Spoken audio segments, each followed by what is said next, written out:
మాకు వినిపిస్తున్నందుకై స్తుతి చెల్లిస్తున్నాం. మీ వాక్యము విని దాని ప్రకారం ప్రవర్తిస్తూ పరలోకానికి చేరుకునే ధన్యతను మా అందరికీ ప్రసాదించమని కోరుతూ, ఈ సభ కొరకు ఎంతమంది అయితే తమ కష్టార్జితాన్ని ఇచ్చి కష్టపడి పనిచేశారో, ప్రార్థించారో, పాల్గొన్నారో వారందరినీ జ్ఞాపకం చేసుకోమని కోరుతూ ఈ ప్రార్థన యేసుక్రీస్తు వారి పేరిట సమర్పిస్తున్నాము తండ్రి. ఆమేన్. క్రీస్తునందు ప్రియులైన మీ అందరికీ క్రీస్తునామములో శుభములు తెలియజేస్తున్నాను. ఈరోజు రాత్రి ఏర్పాటు చేయబడిన క్రీస్తు సువార్త సభకు విచ్చేసి వేదికను అలంకరించిన స్థానిక సంఘ సేవకులు, పెద్దలు, గౌరవనీయులు శ్యాంబాబు గారికి, అలాగే మిగిలిన పెద్దలకు, చేరువచ్చిన మీ అందరికీ క్రీస్తునామములో శుభములు మీకు తెలియజేస్తున్నాను. దేవుని యొక్క మహాకృపను బట్టి మనమందరము కూడా ఈ సభ ద్వారా దేవుని సన్నిధిలో కూర్చొని పాటల ద్వారా ప్రభువును స్తుతించుటకు, తన మాటలు వినుటకు ఈరోజు రాత్రి దేవుడు మనకి ఈ సమయాన్ని ప్రసాదించాడు. మరి ఈ సమయంలో ఒక చక్కటి అంశాన్ని బోధించమని నన్ను కోరారు సహోదరులు. ఈరోజు మనం వినబోయే ఒక చక్కటి పాఠం, ప్రేమిస్తే ప్రాణమిస్తారా? ప్రేమిస్తే ప్రాణమిస్తారా? దేవుడు మనకు చేసిన మేలులను బట్టి మన జీవితంలో దేవునికి ఇవ్వటం అన్నది మనం నేర్చుకోవాలి. మనం మాత్రమే కాదు, మన పిల్లల చేత కూడా దేవునికి ఇవ్వటం అన్నది మనం నేర్పించాలి.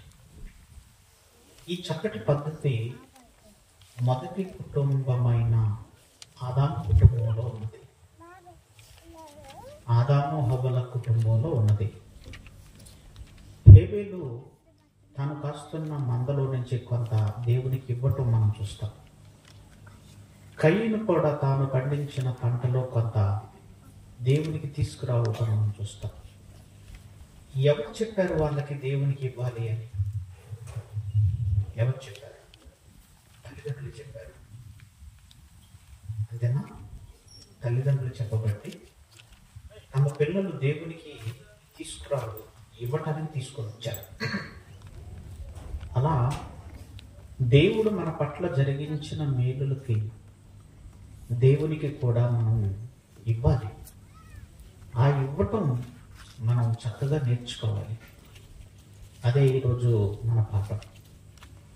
ఈరోజు ప్రేమికుల మధ్య జరుగుతున్న వ్యవహారం మనం గుర్తు చేసుకుంటే, ప్రేమించిన ఆవిడ ఎవరైతే ఉన్నారో ఆమె కోసం ప్రియుడు ప్రాణం పెట్టడానికైనా వెనకాడడు. అంతేనా? ప్రేమించిన ప్రియురాలి కోసము ప్రియుడు ప్రాణం పెట్టడానికి కూడా వెనకాడడు. ప్రాణం ఇస్తాడు, అంతగా ప్రేమిస్తాడు. అది నిజమైన ప్రేమ అని మనం చెప్పుకుంటూ ఉంటాం. ప్రేమికుల మధ్య ఉన్న త్యాగం అది. అలాగే ప్రాణము ఇస్తున్నారు అంటే అది చాలా గొప్ప విషయం. మనం ఏదో ఒక కానుక ఇచ్చామంటే అది వేరుగా ఉంటుంది, కానీ ప్రాణం ఇవ్వటం అంటే సామాన్యమైన కాదు. ఇందుకు ప్రాణం విలువ ఏంటో మనకు తెలియాలి. ప్రాణం విలువ తెలిస్తే దాన్ని ఇవ్వటానికి మనం ఇష్టపడతాం. ప్రాణం విలువ, ప్రాణం గురించి లోకంలో మాట్లాడుతున్న మాటలు కొన్ని ఉన్నాయి. అవేంటో చెప్పగలరా? ఒకడు అంటాడు, తొక్కలో ప్రాణం పోతే పోయింది అంటున్నాడు. ఎందులో ప్రాణం అంట? ఎంత చిన్నగా కనపడింది వాడికి, తొక్కలో ప్రాణం. వెధవ ప్రాణం ఉంటే ఎంత, పోతే ఎంత అంటున్నాడు ఇంకొకతను. ఏ ప్రాణం? వెధవ ప్రాణమా? తొక్కలో ప్రాణమా? తొక్కలో ప్రాణమా? నా ప్రాణం పోయినా సరే నేను వదలను అంటాడు భరతుడు. ఏం పోయినా? ప్రాణం పోయినా సరే నేను వదలను అంటాడు. అంటే ప్రాణం గురించి వీళ్ళకి ఏం తెలుసు? ప్రాణం గురించి వీళ్ళు ఏమనుకుంటున్నారు? అసలు అంటే ప్రాణం యొక్క విలువ తెలియని వారు. మనుషులకి బంగారం విలువ తెలుసు, అంతేనా? ధనం విలువ తెలుసు, ఆస్తి విలువ తెలుసు, కానీ తనలో ఉన్న ప్రాణం విలువ మాత్రము తెలియకుండా పోయింది. తనలో ఉన్న ప్రాణం విలువ మాత్రం తెలియకుండా పోయింది. అందుకే ఈ డైలాగులన్నీ వచ్చాయి. ప్రాణం విలువ తెలిస్తే దాన్ని కాపాడుకుంటూ దానిని దేనికోసం పెట్టాలో తెలుసుకుంటాడు. ప్రాణం విలువ తెలిస్తే. ప్రాణం విలువ తెలియకపోతే మాత్రం దాన్ని దేనికో పోగొట్టుకుంటారు. ప్రేయసి కోసం ప్రాణం ఇచ్చాడు అంటే ఎవరి కోసం పెట్టాడు ప్రాణాన్ని? ప్రేయసి కోసం పెట్టాడు. ఏమైనా ఫలితం ఉంటుందా అంటే ఫలితం శూన్యం. ప్రేయసి కోసము, దేశం కోసము, ఇతర మనుషుల కోసము ప్రాణం పెడితే అది శూన్యం, ఫలితం ఏముండదు. అందుకే ప్రాణం విలువ తెలిసిన వాళ్ళు దాన్ని జాగ్రత్తగా కాపాడుకొని దేనికి పెట్టాలో దానికి పెడితే చాలా మంచిది. ఇంతకు ప్రాణం విలువ ఎంత? ప్రాణం విలువ ఎంత? మత్తయి సువార్త 16వ అధ్యాయము 26వ వచనం. మత్తయి సువార్త 16వ అధ్యాయము 26వ వచనం. అందరూ తీయండి. మత్తయి సువార్త 16వ అధ్యాయము 26వ వచనం. ఒక మనుష్యుడు లోకమంతయు సంపాదించుకుని తన ప్రాణమును పోగొట్టుకుంటే అతనికి ఏమి ప్రయోజనము అంటున్నాడు. ఒకడు లోకమంతా సంపాదించుకున్నాడు. లోకమంతా అంటే లోకములో ఏముంది? లోకములో ఏముంది? వజ్రాలున్నాయి, వైడూర్యాలున్నాయి, మణిమాణిక్యాలున్నాయి, బంగారం ఉంది, వెండి ఉంది, విలువైన సంపద ఉంది. అంతేనా? లోకంలో ఏమున్నాయి? విలువైన సంపద ఉంది. ఈరోజు ఫ్లాట్ల విషయానికి వస్తే ఫ్లాట్ల రేట్లు మామూలుగా లేవు. అద్దంకి సెంటర్లో ఒక అడుగు 2 లక్షలు ఎంతో రేట్ అట. ఒక అడుగు, జస్ట్ ఒక అడుగు, ఎటు చూసినా ఒక అడుగు భాగం స్థలము 2 లక్షల రూపాయలు చెప్తున్నారు. ఎంత విలువ? ఒక 100 అడుగులు ఉంటే ఎన్ని లక్షలు? ఒక 100 అడుగులు ఉంటే ఎన్ని లక్షలు? అదే ఒక అరెకరం ఉంటే ఎన్ని కోట్లు? ఎంత సంపద ఉందో చూడండి. ఈరోజు అనిల్ అంబానీ దగ్గర కానీ, మిగిలిన పెద్ద పెద్ద ధనవంతుల దగ్గర కానీ ఎన్ని కోట్లు ఉన్నాయో చూడండి. అన్నీ కూడా ఒకడు సంపాదించుకొని, బాగా వినాలి, అన్నీ కూడా ఒకడు సంపాదించుకొని, లోకమంతా ఒకడు సంపాదించుకొని, లోకమంతా అంటే భూభాగం మొత్తం, ఆ భూమిలో ఉన్న విలువైన సంపద మొత్తం ఒకడు సంపాదించుకొని తన ప్రాణమును పోగొట్టుకుంటే వాడికి ఏమి ప్రయోజనము అంటే, ఇప్పుడు లోకములో ఉన్నదంతా సంపదంతా ఒకవైపు పెట్టి ఒకవైపు ప్రాణం పెడితే ఏది విలువ? ఏది విలువ చెప్పలేకపోతున్నారు. ప్రాణం విలువ, లోకమంతా ఉన్న సంపాదన విలువ. ప్రాణం విలువ ఎక్కువ. ఎందుకంటే ఒకడు లోకమంతా సంపాదించుకొని ఆ దానిని అనుభవించడానికి ఏముండాలి? ప్రాణం ఉండాలి. ఈ ప్రాణం పోతే, బైబిల్లో ఉన్న సందర్భం మీ అందరికీ తెలుసు. ఒకడు ధనవంతుడు తన పొలాన్ని బాగా పండించుకున్నాడట, విపరీతంగా పండిందట. కొట్లన్నీ క్రొత్తవి కట్టించి ఆ గూడెంలో దాచేసుకున్నాడు ధనం మొత్తం. అప్పుడు ప్రాణంతో మాట్లాడుతున్నాడు. మీకు తెలుసు కదా ఈ సందర్భం, మీకు తెలుసు. అప్పుడు ప్రాణంతో మాట్లాడుతున్నాడు. ఏమని? ప్రాణమా, నా ప్రాణమా, తినము, త్రాగము, సుఖించుము. అనేక సంవత్సరములకు, చదవండి అమ్మా, ఎందుకు ఆపేస్తారు? అనేక సంవత్సరములకు నువ్వు సుఖపడడానికి ఆస్తిని సమకూర్చాను అని ఎవరితో చెప్పుకుంటున్నాడు? ప్రాణంతో చెప్పుకుంటున్నాడు. ఎప్పుడైతే ప్రాణముతో ఈ విధంగా మాట్లాడుతున్నాడో ఎవరు ఎంటర్ అయిపోయాడు? దేవుడు ఎంటర్ అయిపోయాడు. దేవుడు ఎంటర్ అయిపోయి ఏమన్నాడు తెలుసా? వెర్రివాడా, ఈ రోజు రాత్రి నీ ప్రాణము పోతే నీ ఆస్తి అంతా ఎవరిదవుతుందిరా అని అంటున్నాడు. అంటే లోకములో ఉన్న సంపద అంతా కూడా గుట్టలు గుట్టలుగా ఒకవైపు పేర్చి పెట్టినా ప్రాణముతో సమానము కాదు. ఏది విలువెక్కువ అంటే ప్రాణమే విలువెక్కువ. ప్రాణమే విలువెక్కువ. ధనము కన్నా, బంగారము కన్నా, ఆస్తుల కన్నా, సిరి సంపదల కన్నా, అన్నిటికన్నా విలువైనది ప్రాణము. ప్రాణం పోతే ఇంకేముంది చెప్పండి? ఈ మధ్య కాలంలో మెళ్ళలో చైన్ లాక్కొని పోతున్నారు కొంతమంది, బండి మీద వస్తా. అప్పుడు ఒక ఆవిడ అంటుంది, మెళ్ళలో చైన్ లాగుతూ ఉంటే నా ప్రాణం పోయినా నేనంటుంది. ఏం పోయినా ఈయనదట చైన్? ప్రాణం పోతే ఇచ్చేది ఏముంది ఇంకా? ఇప్పుడు నీకు చైన్ ఎక్కువ, ప్రాణం ఎక్కువ అంటే చైన్ ఎక్కువ. ఆవిడికి ప్రాణం కన్నా చైన్ ఎక్కువ, బంగారపు చైన్ ఎక్కువ ప్రాణం కన్నా. ప్రాణం పోతుంది, అక్కడ లాగుతున్నాడు, విడిచిపెట్టు దాన్ని. పోతే పోయింది, ఇంకోసారి సంపాదించుకోవచ్చు. ప్రాణం పోతే సంపాదించుకోలేము. ఆస్తి పోయినా సంపాదించుకోవచ్చు, అంతేనా? ఆస్తి పోయినా సంపాదించుకోవచ్చు, కానీ ప్రాణం పోతే మాత్రం సంపాదించుకునేది లేదు. ఒక్కటే గుర్తుపెట్టుకోండి, ఒక్కసారి ప్రాణం మన శరీరంలో నుండి పోయిందా తిరిగి రాదు. అలాంటి విలువ కలిగిన ప్రాణాన్ని ప్రేమించిన వారి కొరకు ఇవ్వటం, అలాంటి విలువైన ప్రాణాన్ని ప్రేమించిన వారి కొరకు ఇవ్వటం, ప్రేమించిన వారి కొరకు ఇవ్వటం.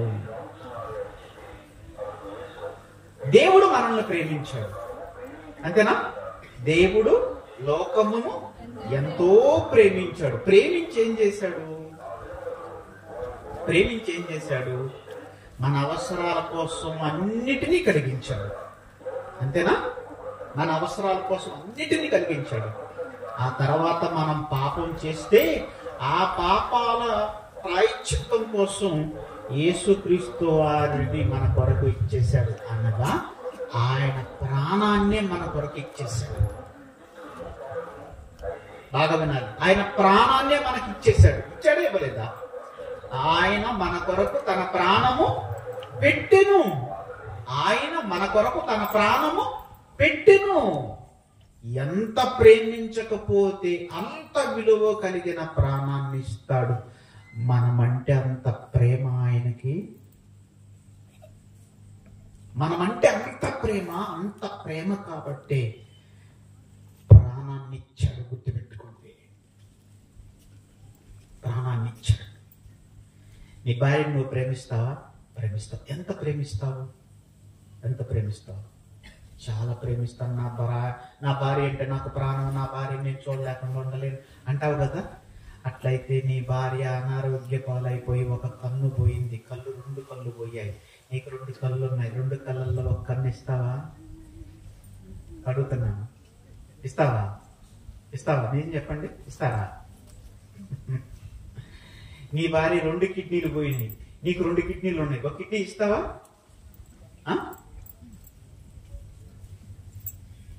ప్రేమ తేలిపోతుంది చూడండి. కిడ్నీల కన్నా, కళ్ళ కన్నా, శరీరంలో ఉండే భాగాల కన్నా ప్రాణం విలువ కలిగింది.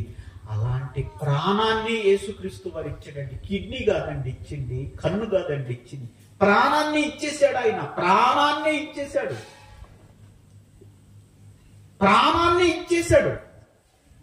ఎంత ప్రేమించకపోతే ప్రాణమిస్తాడు? ఎంత ప్రేమించకపోతే ప్రాణమిస్తాడు? యోహాను రాసిన మొదటి పత్రిక 3వ అధ్యాయము 16వ వచనం. యోహాను రాసిన మొదటి పత్రిక 3వ అధ్యాయం 16వ వచనం చూడండి. అందరూ తీయండి. యోహాను రాసిన మొదటి పత్రిక 3వ అధ్యాయం 16వ వచనం. ఆయన మన నిమిత్తము తన ప్రాణము పెట్టెను. ఆయన మన నిమిత్తము తన ప్రాణం పెట్టెను. కిడ్నీ ఇవ్వడం కాదు ఇక్కడ, కన్ను ఇవ్వడం కాదు ఇక్కడ, శరీరంలో ఒక భాగం ఇవ్వటం కాదు. ఏకంగా ప్రాణమే ఇచ్చేశాడు. ఏకంగా ప్రాణమే ఇచ్చేశాడు. ఎంత ప్రేమ లేకపోతే ప్రాణాన్ని ఇస్తాడో ఒక్కసారి ఆలోచించండి. అంతగా ప్రేమించాడు కనుకనే ప్రాణమిచ్చాడు. ప్రాణమిచ్చాడు. అయితే మనమేం చేయాలి? మనమేం చేయాలి? మనమేం చేయాలి? మనమేం చేయాలి? మనము దేవుణ్ణి ప్రేమిస్తున్నామా? దేవుడు మనల్ని ప్రేమించాడు. దేవుడు లోకమును ఎంతో ప్రేమించును. Very good. మరలా మనం ప్రేమించాలా వద్దా? దేవుణ్ణి ప్రేమించాలా వద్దా? నేను వందనాలు మీకు చెప్పాను, మీరు నాకు మరలా వందనాలు చెప్పాలా వద్దా?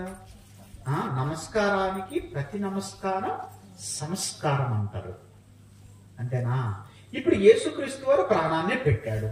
ఇప్పుడు ఆయన మనల్ని ప్రేమించబట్టే కదా ప్రాణం పెట్టింది. ఇప్పుడు మనం ప్రేమించాలా వద్దా? ప్రేమించాలా? ఎవరైతే దేవుణ్ణి ప్రేమిస్తారో,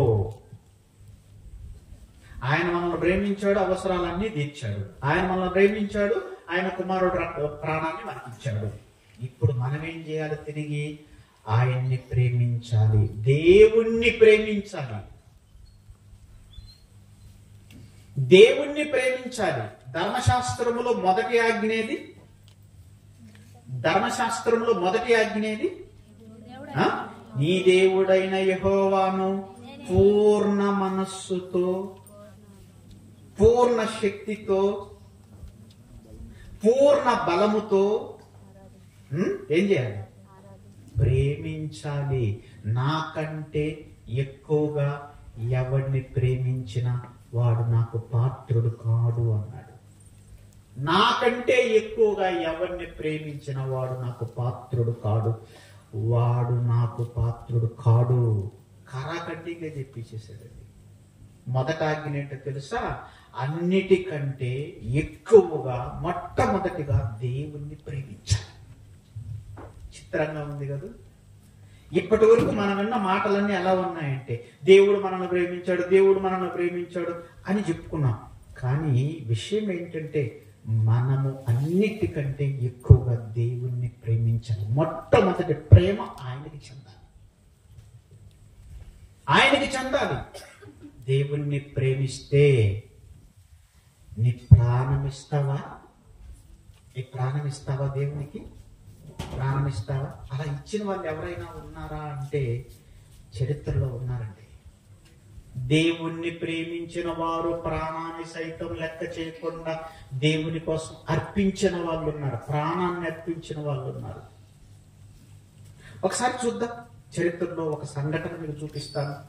అబ్రహాముకి లేక లేక ఒక కుమారుని ఇచ్చాడు దేవుడు. మీ అందరికి తెలుసు, ఆయనే ఇస్సాకు. ఇస్సాకుని ఇచ్చిన తర్వాత ఒక చిన్న పరీక్ష పెట్టాడు దేవుడు. ఎందుకంటే బిడ్డని ఇవ్వక ముందు దేవుని పట్ల ప్రేమ వేరు, బిడ్డని ఇచ్చిన తర్వాత దేవుని పట్ల ప్రేమ వేరండి. మనిషి మనసు మారిపోద్ది. పిల్లలు లేరనుకోండి, దేవా ఒక బిడ్డని పోయా, దేవా ఒక బిడ్డను దయచేయ, దేవా ఒక బిడ్డను దయచేయ అని ప్రార్థన చేస్తారు. బిడ్డని ఇచ్చిన తర్వాత దేవుణ్ణి పట్టించుకోకుండా ఉన్న వాళ్ళు సమాజంలో చాలా మంది ఉన్నారు. నేను చాలా మందిని చూస్తున్నాను. నేను ఒక అతను చూశాను. పిల్లలు ఇవ్వకముందేమో పిల్లలు కావాలన్నాడు. పిల్లలు ఇచ్చిన తర్వాత ప్రార్థనకు రావడం ఆపేశారు. ఎందుకు ప్రార్థనకు రావటం లేదంటే, అబ్బాయి గోల్ చేస్తున్నాడు అందుకే రావటం లేదంటే. చూసారా ఎలా మారిపోయారో చూడండి. ఇవ్వకముందేమో ఇవ్వమని కోరుకుంటారు, ఇచ్చిన తర్వాత ఏమో అబ్బాయి గోల్ చేస్తున్నాడు పట్టుకోలేకపోతున్నాం అందుకే రాలేకపోతున్నాం. ఎవరిని దూరం చేసుకున్నారో చూడండి బిడ్డను తెచ్చుకున్న తర్వాత. ఎవరికి దూరం అయిపోయారో చూడండి. ఏ బిడ్డ అయితే ఏ దేవుని ద్వారా కలిగాడో ఆ దేవునికే దూరం అయిపోయారు బిడ్డను తీసుకున్న తర్వాత. ప్రార్థన కూడా రావటం లేదు కొంతమంది.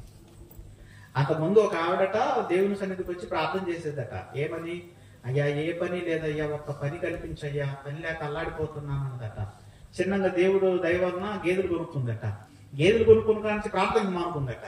ఏమ్మా నువ్వు ప్రార్థనకు రావటం లేదంటే, గేదెలు ఉన్నాయి కదా గడ్డి తీసుకురావాలా, పాలు తీయాలా, కొరకటం లేదంటుందట. చూసారా? ఇవ్వక ముందేమో పని లేదు అన్నారు. పని ఇప్పించిన తర్వాత ఇప్పుడు దేవుణ్ణే మర్చిపోయే పరిస్థితి వచ్చింది. అట్లా ఉంది కొంతమంది పరిస్థితి. అందుకే దేవుణ్ణి ప్రేమించటములో ఏమాత్రం తక్కువ చేయకుండా ఉండాలి. అలా దేవుణ్ణి ప్రేమించే విషయములో ఏమైనా తేడా వచ్చిందా అని ఒక చిన్న పరీక్ష పెట్టాడు అబ్రహాము గారికి. ఆ పరీక్ష ఏంటో మీ అందరికీ తెలుసు. ఆదికాండం 22వ అధ్యాయము మొదటి వచనం నుండి మనం చదువుకుంటే సందర్భాన్ని చెప్తాను. అదంతా చదువుకుంటే లేట్ అయిపోద్ది కనుక సందర్భాన్ని చెప్తాను. ఆ సంగతులు జరిగిన తర్వాత దేవుడు అబ్రహామును పరిశోధించెను, నా పైన ప్రేమ ఉందా లేదా, నా పైన ప్రేమ ఉందా లేదా, ఏమైనా బిడ్డ వచ్చిన తర్వాత తగ్గిందా? ఆయనకి తెలీదా తన మనసులో ప్రేమ ఎంత ఉందో? తెలీదా లేదా? తెలుసా తెలీదా? ఎందుకు తెలీదు? మనకు తెలియటం కోసం ఈ సందర్భాన్ని వ్రాయిస్తున్నాడు. మనకు తెలియాలి కదా, మనకు తెలియాలి. దేవుడికి తెలిసింది, మనకు తెలియాలి కదా. అబ్రహాము గారికి దేవుడి పైన ప్రేమ ఉందా, తగ్గిందా, లేకపోతే అలాగే ఉందా అన్నది తెలియాలంటే సందర్భాన్ని రాయాలి. అది ఈ సంగతులైన తర్వాత అబ్రహామును పరిశోధిస్తున్నాడట. ఏమనో తెలుసా? అబ్రహాం, నీకు ఒక్కగాను ఒక్కడయ్యున్న నీవు ప్రేమించుతున్న ఇస్సాకుని నాకు బలిగా అర్పించాలి. నీ ప్రాణానికి ప్రాణం ఎవరు? ఇస్సాకు. లేక లేక పుట్టినవాడు, నీ ప్రాణానికి ప్రాణం, నీకు ప్రాణానికి ప్రాణమైన నీ కుమారుడు నాకు బలిగా అర్పించాలి అన్నప్పుడు ఏమైనా అనుమానం కానీ, ఏమైనా వెనక అడుగు వేయటం కానీ, ఏమైనా దేవుడి పైన అపార్థం చేసుకోవటం కానీ ఏమైనా కనపడిందా అబ్రహాంలో? అలాగే ప్రభు అంతే వెళ్ళిపోయాడు. అక్కడికి అతను ఎక్కడికి వెళ్ళమన్నాడు అక్కడికి వెళ్ళిపోయాడు. ఇస్సాకును బలిగా అర్పించడానికి సిద్ధపడిపోయాడు. కత్తి పైకెత్తడం దేవదూత వచ్చి ఆపడం, కత్తి పైకెత్తడం దేవదూత వచ్చి ఆపటం. అంటే అబ్రహాము గారు ఇస్సాకు కన్నా ఎవరిని ఎక్కువగా ప్రేమించాడు? ఇప్పుడు ఇస్సాకు ఎక్కువ దేవుడు ఎక్కువ అని చూస్తే ఇస్సాకు కాదు, దేవుడే ఎక్కువ. అబ్రహాము గారికి దేవుడే ఎక్కువ. తన కుమారుడు ప్రాణాన్ని ఇవ్వమని అడిగినప్పుడు ఏమీ ఆలోచించకుండా ఇవ్వడానికి వెళ్ళిపోయాడు. అంటే దేవుడంటే ఎంత ప్రేమ, దేవుడంటే ఎంత గౌరవం ఉన్నవాడో ఒక్కసారి ఆలోచించండి. ఒక్కసారి ఆలోచించండి. ఈ అబ్రహాముకున్న ప్రేమ ఈరోజు భక్తిగా బ్రతుకుతున్న మనకుందంటారా? ఆలోచించండి. మనకుందంటారా? అంత ప్రేమ ఉందంటారా? దేవుని కోసం ఇచ్చే విషయంలో వెనకాడకుండా, పిసినితనముగా కాకుండా దేవునికి ఏదైనా ఇచ్చే విషయంలో మనం ఎంత ముందుంటున్నామో ఒక్కసారి ఆలోచించండి. ఎంత ముందుంటున్నాం? ఇస్సాకు ప్రాణం అండి. ఇస్సాకు బట్టలు కాదు, ఇస్సాకు గిఫ్ట్లు కాదు ఇవ్వమన్నది, ఇస్సాకు ప్రాణాన్ని ఇవ్వమన్నాడు. ఇస్సాకు ప్రాణాన్ని ఇవ్వమన్నప్పుడు వెనకాడకుండా ఇస్సాకు ప్రాణాన్ని సమర్పించడానికి సిద్ధపడిపోయాడు. దేవుడంటే ఎంత ప్రేమ లేకపోతే కన్న కొడుకుని ఇవ్వడానికి సిద్ధపడతాడు. భక్తుల జీవితాలలో దేవుణ్ణి ఎంత ప్రేమించారో ఒక్కసారి చూడండి. అలాగే మరొక సందర్భాన్ని మీకు చూపిస్తాను. దానియేలు గ్రంథము మరొక సందర్భాన్ని చూడండి. దానియేలు గ్రంథము 3వ అధ్యాయము 16వ వచనం నుండి. దానియేలు గ్రంథము 3వ అధ్యాయం 16వ వచనం నుండి. దానియేలు గ్రంథము 3వ అధ్యాయం 16వ వచనం నుండి. షడ్రకును మెషకును అబేద్నెగోను. ఏమండి? షడ్రకు మెషకు అబేద్నెగో అంతేనా? ఏమంటే వీళ్ళు ముగ్గురు యెరూషలేము నుండి తేబడిన యూదులండి. వీరు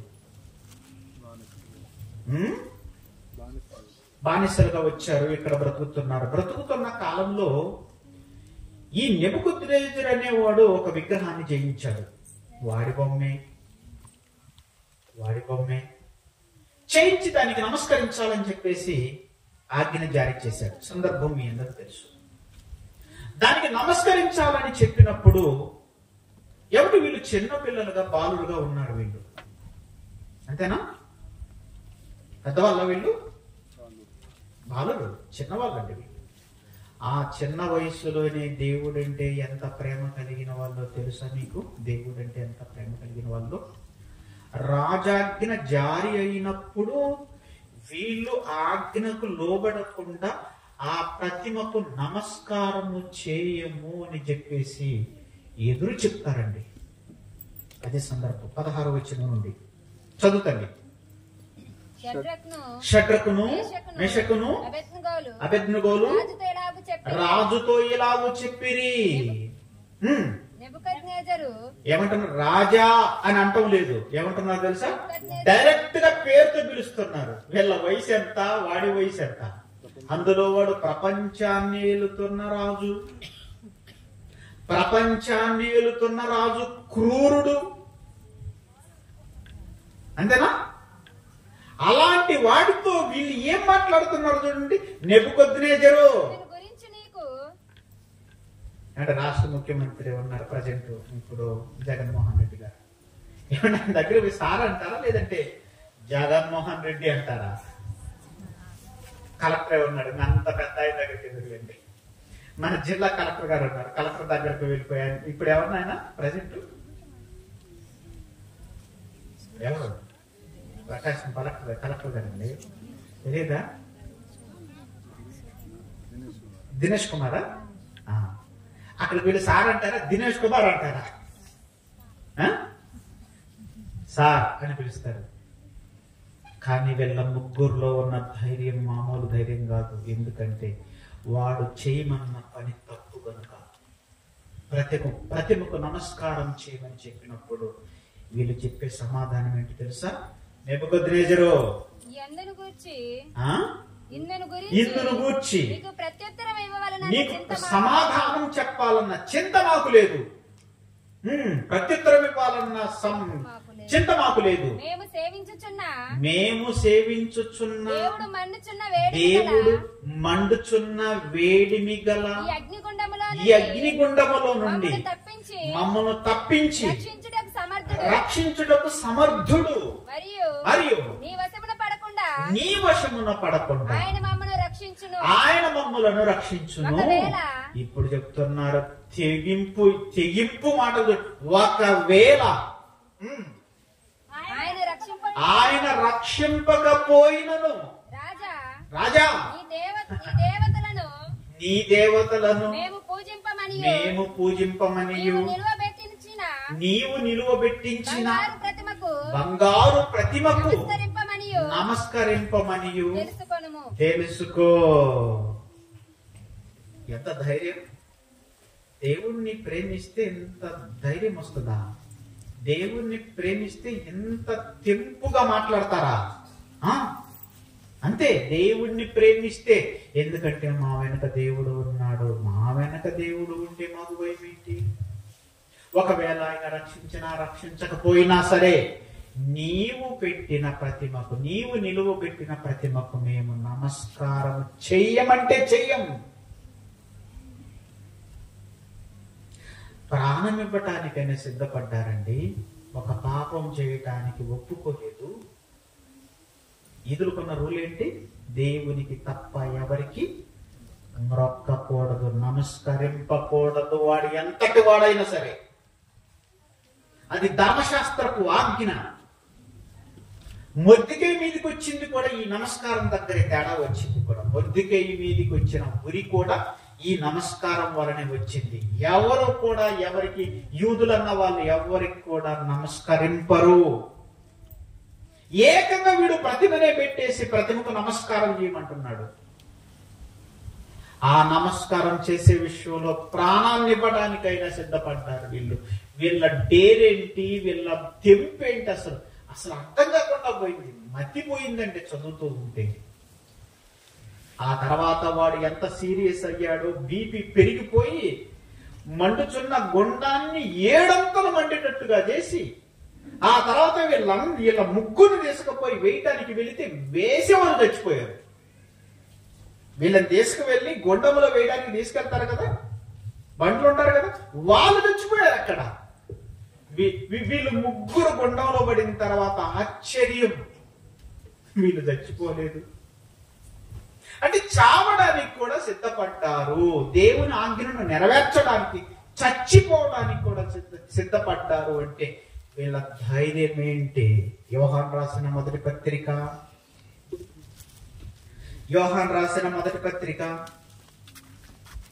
4వ అధ్యాయం 18వ వచనం. యోహాను రాసిన మొదటి పత్రిక 4వ అధ్యాయము 18వ వచనం. ఎందులో ఏముండదు? ప్రేమలో భయం ఉండదు. ప్రేమలో భయం ఉండదు. దేవుణ్ణి ప్రేమిస్తే ఏం భయపడరు? దేనికి భయపడరు. దేనికి భయపడరు. దేవుణ్ణి ప్రేమిస్తే ఆయన కోసం ఏమైనా ఇవ్వటానికి సిద్ధపడతారు. భయము లేదు కనుకనే రాజాజ్ఞను ఎదిరించారు. భయము లేదు కనుకనే అంతటి క్రూరుణ్ణి కూడా లెక్క చేయకుండా మాట్లాడారు. నీవు నిలువబెట్టిన ప్రతిమకు మేము నమస్కారము చేయము అని డేరుగా చెప్పారండి వారికి సమాధానం. దేవుల్లో ఉన్న వారికి, దేవుణ్ణి ప్రేమిస్తున్న వారికి భయం అంటూ ఏమీ ఉండదు. ఎందుకు భయపడాలి? ఎందుకు భయపడాలి చెప్పండి? అందుకే భయపడవలసిన అవసరతే లేదు. రాబోయే కాలములో క్రైస్తవులకి గడ్డు కాలమే రావచ్చు. ఆఖరికి ప్రాణం తీసే పరిస్థితులే రావచ్చు. అంతేనా? ఆఖరికి ప్రాణం పోయే పరిస్థితులే రావచ్చు. కానీ ఆ ప్రాణము దేవుని కోసం పోగొట్టుకుంటే, దేవుని కోసం పోగొట్టుకుంటే, దేవుని మాట నిలబెట్టడం కోసం పోగొట్టుకుంటే మరలా దాన్ని దక్కించుకుంటారు. మరలా దాన్ని దక్కించుకుంటారు. నా నిమిత్తం, సువార్త నిమిత్తం తన ప్రాణమును పోగొట్టుకున్నవాడు మరలా దాన్ని పొందుకుంటారు. షడ్రకు, మేషకు, అబేద్నెగో ఇప్పుడు వాళ్ళ ప్రాణం పోయిందే, దక్కిందా? చూసారా? అందుకే ప్రేమలో ఏముండదు? భయం ఉండదు. అందుకేనేమో వాళ్ళు ప్రేమించుకొని ధైర్యంగా లేచిపోయారంటారా? అది ప్రేమ కాదు. అది అంతేనా? ఇద్దరు ప్రేమించుకొని పెళ్లిళ్ళకి ఆ తల్లిదండ్రులు ఒప్పుకోలేదని లేచిపోయి పెళ్లిళ్ళు చేసుకుని ఎక్కడో సంసారం చేసేవాళ్ళు చాలా మంది కనపడతారు. ఒక విధంగా అనుకుంటే నిజంగా వాళ్ళు ఎంత ధైర్యం చేస్తున్నారో చూడండి. ఎంత ధైర్యం చేస్తున్నారు. అది రైట్ అని నేను అంటం లేదు, మళ్ళీ అపార్థం చేసుకుంటారు. అది రైట్ అని నేను అంటం లేదు. కానీ వాళ్ళు కోరుకున్న దాన్ని నెరవేర్చుకోవటం కోసం ఒకరినొకరు ధైర్యం చేసి వాళ్ళు వెళ్ళిపోయి పెళ్లి చేసుకోవటం అన్నది ఎంత ధైర్యం. అందుకే ప్రేమలో భయం ఉండదు. దేవుణ్ణి ప్రేమిస్తున్నావా? ఎవరికి భయపడనవసరం లేదు. అది ఒక షడ్రకు, మేషకు, అబేద్నెగో చూసి మనం నేర్చుకోవాలి. బానిసలుగా వచ్చి వాడి మోచేతి నీళ్లు త్రాగుతా, అంతేనా? వాడి దగ్గర బ్రతుకుతూ వాడు నిలువబెట్టిన ప్రతిజ్ఞ నమస్కారం చేయమని ఎదురు తిరిగిన వాళ్ళు దేవుణ్ణి ప్రేమించిన వాళ్ళు గనుక ధైర్యంగా మాట్లాడగలిగారు. అందుకే ప్రేమలో భయం ఉండదు. తర్వాత చదువుతుంది అక్కడే యోహాను సువార్త 4. అంతేకాదు పరిపూర్ణమైన ప్రేమ భయమును వెళ్ళగొట్టును. ఎంత పిరికి వాళ్ళైనా సరే పరిపూర్ణమైన ప్రేమ నీలో ఉంటే భయం అన్నదే ఉండదు. ఒకసారి పేతురుని జ్ఞాపకం చేసుకోనండి.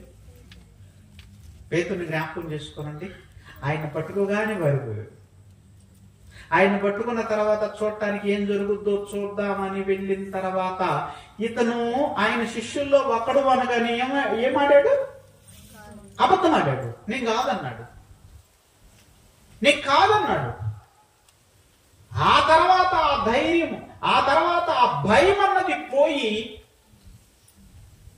ప్రేమలో పరిపూర్ణుడయ్యాడు. ఆ తర్వాత ధైర్యంగా దేవుని కోసం ప్రాణం ఇవ్వటానికి కూడా సిద్ధపడ్డాడు.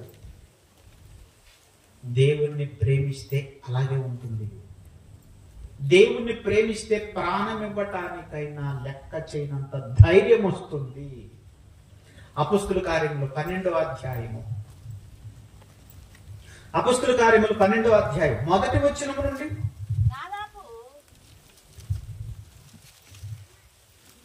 అపొస్తలుల కార్యములు 12వ అధ్యాయం 1వ వచనం నుండి.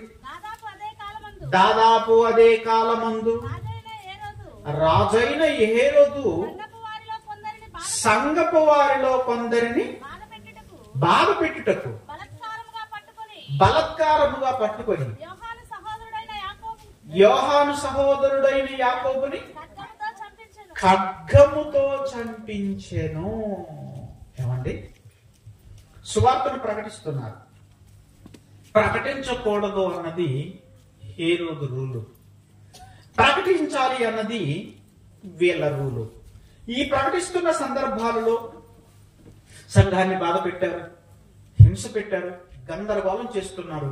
అయినా సరే వారు మాట వింటలేదు. అప్పుడు ఏం చేశారు? యాకోబు ఏం చేశారు?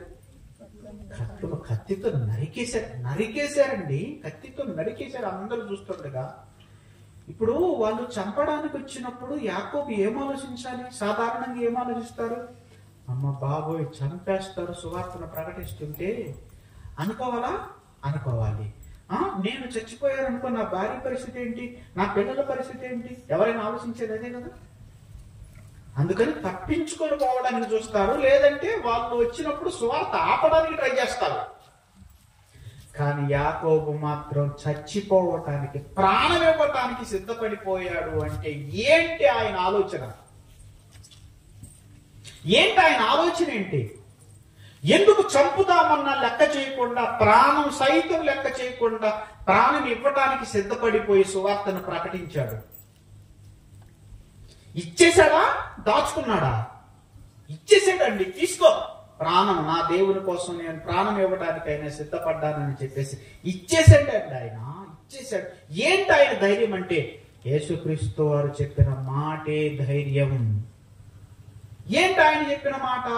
ఏంటి ఆయన చెప్పిన మాట? ఏంటి అంత ధైర్యాన్ని ఇచ్చిందా ఆ మాట అంటే?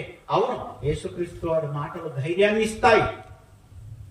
యేసుక్రీస్తు వారి మాటలు ప్రేమను పుట్టిస్తాయి. ఏంటి ఆయన చెప్పిన మాటలు ధైర్యం చేసుకొని ప్రాణం ఇవ్వటానికైనా సిద్ధపడ్డారు అంటే మత్తయి సువార్త 10వ అధ్యాయం 28వ వచనం.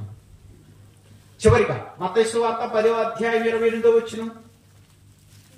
మరియు ఆత్మను చంపనేరక దేహమును చంపు వారికి భయపడకండి. ఎవరు చెప్పిన మాట ఇది? యేసుక్రీస్తు వారు చెప్పిన మాట. యేసు మాటలు ధైర్యాన్ని తీసుకొచ్చాయా? యేసు మాటలు ధైర్యాన్ని తీసుకొచ్చాయి. అవును, అందుకే మీరు ఆత్మను చంపు వారికి భయపడండి, కానీ దేహమును చంపే వారికి భయపడకండి. వాళ్ళు చంపేది దేహాన్ని, ఆత్మను చంపలేరుగా. ఇప్పుడు హేరోదు అనేవాడు యాకోబుని అప్పుడు చంపకపోతే తర్వాత ఆయన చచ్చిపోతాడా లేదా? ఆలోచించండి. తర్వాత ఆయన చచ్చిపోతాడా లేదా? చచ్చిపోతాడా లేదా? చచ్చిపోతాడు. ఇప్పుడు ఇస్కరియోతు యోధా పట్టిస్తేనేనా యేసు ప్రభు చచ్చిపోయేది? లేకపోతే చచ్చిపోడా? ఎప్పటికైనా చచ్చిపోతాడు.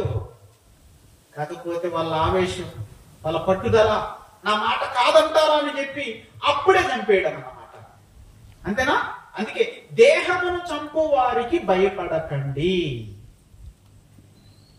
దేహమును చంపు వారికి భయపడకండి. మరి ఎవరికి భయపడాలి? ఆత్మను దేహమును రెంటిని నరకానికి పంపించే వాళ్ళకు భయపడండి. రెంటిని నరకానికి పంపించేవాళ్ళు అంటే నరకములోనికి ఆత్మ మాత్రమే కాదు, దేహము కూడా వెళుతుంది. మీకు ఒక డౌట్ వస్తుంది, ఇక్కడ సమాధిలో పెట్టేశాం కదా, సమాధిలో ఉన్నదంతా మట్టి పాలైపోయింది కదా, మట్టిలో కలిసిపోయింది కదా అనుకుంటారేమో. ఒక కాలం వచ్చుచున్నది, ఆ కాలమున సమాధులలో ఉన్న వారందరూ బయటకి వచ్చేదరు. ఇతర సమాధులు ఏముంది బయటికి రావడానికి? ఇవన్నీ గుర్తుకు రావాలి మీకు, ఇవన్నీ గుర్తుకు రావాలి. ఒక కాలం వచ్చుచున్నది, ఆ కాలమున సమాధులలో ఉన్న వారందరూ బయటికి వస్తారు. ఇంతకు సమాధుల్లో ఏముంది? శరీరాలున్నాయి. మరలా వస్తాయా? వస్తాయి. అన్ని వస్తాయి. సమాధులు తెరవబడతాయి. అందరి సమాధులు తెరవబడతాయి. అయితే దేవుని కోసం ప్రాణం పెట్టిన వాళ్ళకు మాత్రం జీవ పునరుద్ధానము అనుభవిస్తారు. దేవుని కోసం ప్రాణం పెట్టకుండా ఈ లోకం కోసం ప్రాణం పెట్టి లోకంలోనే ప్రాణం పోగొట్టుకున్న వారికి మాత్రం తీర్పు పునరుద్ధానానికి వెళ్ళిపోతారు. జీవ పునరుద్ధానము, తీర్పు పునరుద్ధానానికి వెళ్ళిపోతారు.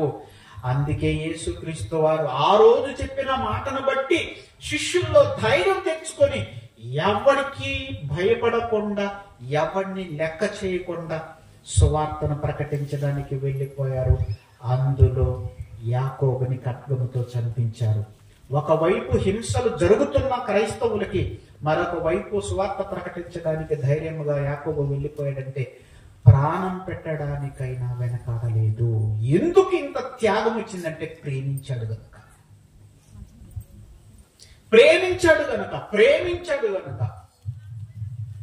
ప్రేమిస్తే ప్రాణం ఇస్తారంటే ఇస్తారు, అంతే. ప్రేమిస్తే ప్రాణం ఇస్తారు. అది ఎవరికి ఇవ్వాలో తెలుసా? ప్రాణము ఒక్క దేవునికి తప్ప ఇంకెవరికి ఇవ్వకూడదు. ప్రాణము ప్రియుడు కోసమో, ప్రియురాలు కోసమో, దేశం కోసమో, మరొక దాని కోసమో ప్రాణం ఇవ్వకూడదు. ప్రాణం పోగొట్టుకోకూడదు. మన ప్రాణం అన్నది దేవునికే ఇవ్వాలి. అసలు ఆ ప్రాణమే దేవుడిచ్చింది. తెలుసా మీకు? ఆ ప్రాణమే దేవుడిచ్చింది మనకు. ప్రాణం పోసిన వాడెవరు? దేవుడే. ప్రాణం పోసిన వాడు దేవుడే. ఆ ప్రాణాన్ని మనం దేవునికి సమర్పించాలి తప్ప ఈ లోకానికి మాత్రం సమర్పించకూడదు. ఎప్పుడు దానికి సమర్పిస్తామంటే ప్రేమించినప్పుడు. దేవుణ్ణి బాగా ప్రేమించవనుకో, నీ ప్రాణం ఇవ్వటానికైనా సిద్ధపడతావు. యేసుక్రీస్తు వారు మనల్ని బాగా ప్రేమించాడు కనుకనే ఆయన ప్రాణాన్ని మనకి ఇచ్చాడు. మనం కూడా ఏం చేయాలి? ఆయన మన నిమిత్తం తన ప్రాణం పెట్టెను, మనమును మన సహోదరుల నిమిత్తం మన ప్రాణం పెట్టబద్ధులమై ఉన్నాము. ఓ మాట. ఇప్పుడు ఈ కార్యక్రమం జరగటానికి ఖర్చు అవుద్దా కదా?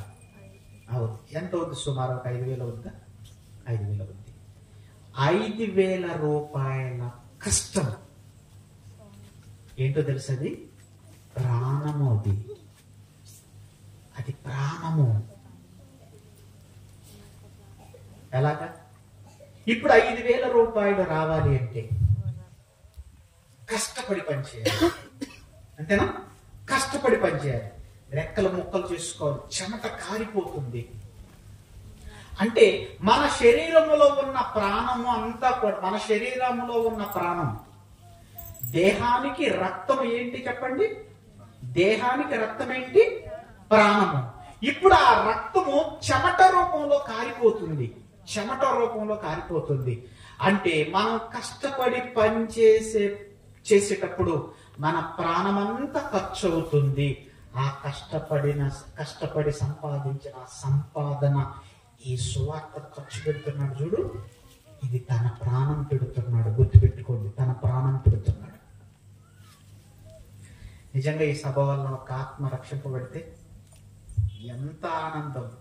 నిజంగా ఈ సభ వలన ఒక ఆత్మ బలపడితే ఎంత ఆనందం. నిజంగా ఈ సభ వలన ఒక ఆత్మ ధైర్యం తెచ్చుకొని దేవుని కోసం ప్రాణం ఇవ్వడానికి సిద్ధపడితే ఎంత ఆనందం.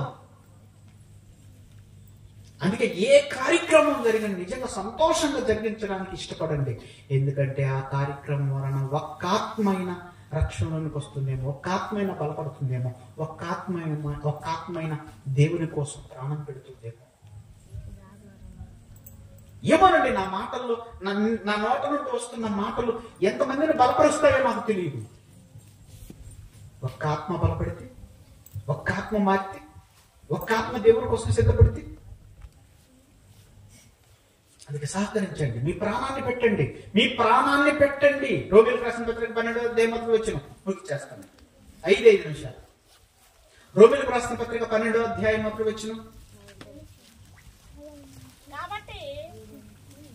రోమిలకు రాసిన పత్రిక 12వ అధ్యాయం కాబట్టి సహోదరులారా, పరిశుద్ధమును దేవునికి అనుకూలమునైన సజీవ యాగముగా మీ శరీరములను ఆయనకు సమర్పించండి. మీ ప్రాణాలను ఆయన సమర్పించండి. చూసారా? అందుకే మీరు కష్టపడి సంపాదిస్తున్న సంపాదన మీ ప్రాణం.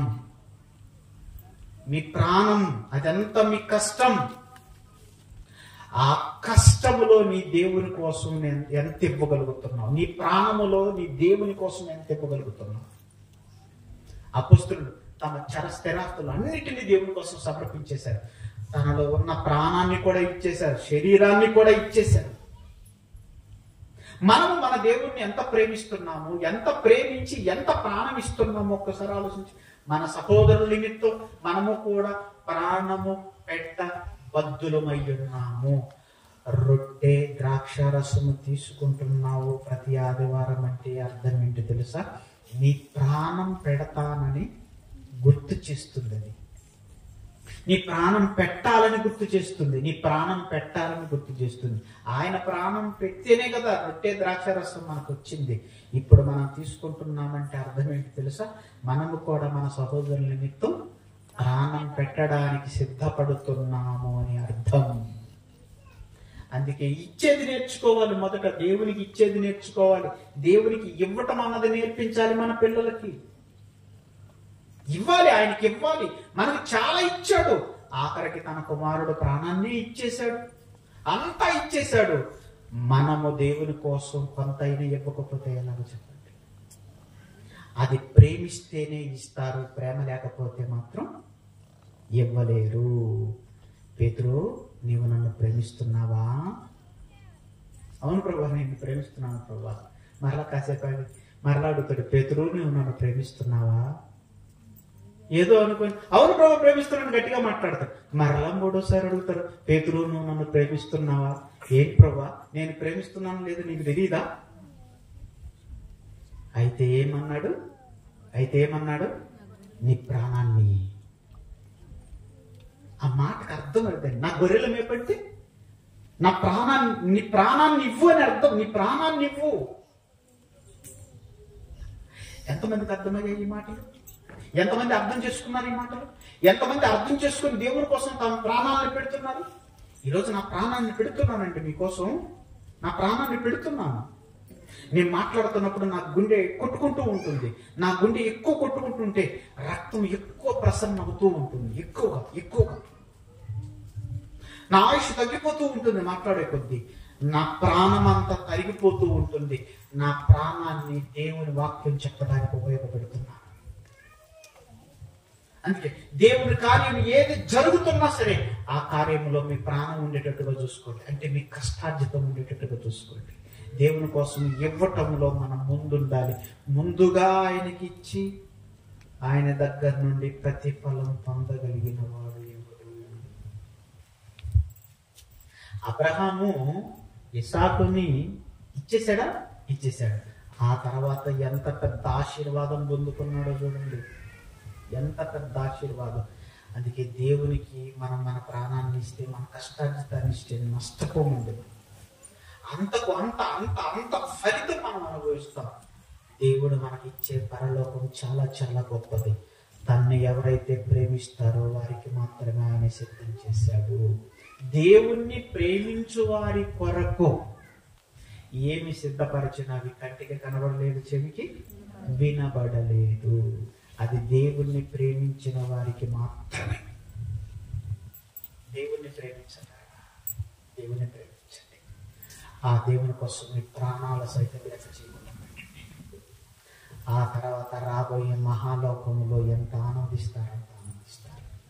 ఓకే, ప్రేమిస్తే ప్రాణాన్ని ఇస్తారా? కల్మసుడు ప్రార్థన చేస్తారు. దయగలిగిన మా కన్న తండ్రి, ఈ రోజు రాత్రి ఈ మాటలు అందించడానికి నా ప్రయాణంలో తోడుగా ఉంది. మమ్మల్ని క్షేమంగా చేర్చారు. ఇక్కడ మీ పిల్లలు సిద్ధమై ఉన్నారు మీ మాటలు వినటానికి. ఆ మాటలు వినటానికి మంచి వాతావరణాన్ని ఇచ్చారు. కరెంటు నిలిపి, వర్షాన్ని ఆపి, మంచి అనుకూలమైన వాతావరణాన్ని ఇచ్చి మంచి మాటలు వినిపించారు. నిజంగా మొట్టమొదట నాలో ఉన్న ప్రేమ మిమ్మల్ని ప్రేమించాలి, ఆ తర్వాత ఇతరులు. మా ప్రేమ మీకు దక్కాలి తండ్రి. అందుకే నాకంటే ఎక్కువగా దేనినైనా ప్రేమిస్తే వాడు నాకు పాత్రుడు కాదు అని సెలవిచ్చారు. నాలో ఉన్న ప్రేమ మొదట మీకు దక్కాలి.